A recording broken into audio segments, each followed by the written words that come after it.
Babantu mumaze iminsi muduhamagara mutubaza ibibanza biri ahantu heza, ibibanza byiza cyane, ibibanza bifite view y'icyaga cya Kivu, ahantu ushobora kuza ukubaka cyangwa se ugatura ukaba witegeye icyaga cya Kivu neza 100%. Uyu munsi turi Brasserie, muri kubona ko ahantu turi ni ahantu hari amahoteli menshi, ahantu uba witegeye icyaga cya Kivu neza 100%, ndetse muri kubona ko ni ahantu heza cyane. Hano hantu rero tubazaniye ikibanza, ni ikibanza cyiza cyane, ikibanza kigari, ikibanza gifite ubuso burenga 900. Muri kumva ko ni ikibanza kinini, reka tukigeraneho neza tubereka ukuntu kimeze.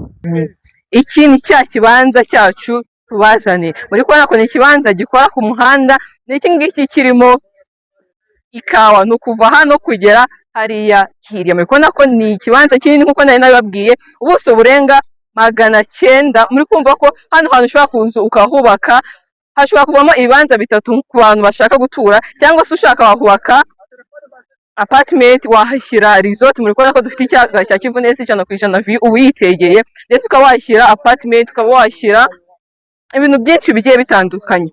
Kuri miliyoni 60 zirimo ibiganiro urazizana tuguye hano hantu. Turi Gisenyi komisiyoneri, twandikiye cyangwa se duhamagare kuri izo nimero uri kubona muri screen yawe, ndetse wanadusura ku mbuga zose dukoresha, haba TikTok, Instagram, YouTube, mbese social media zose ni Gisenyi komisiyoneri. Ibihe byiza, turabakunda cyane.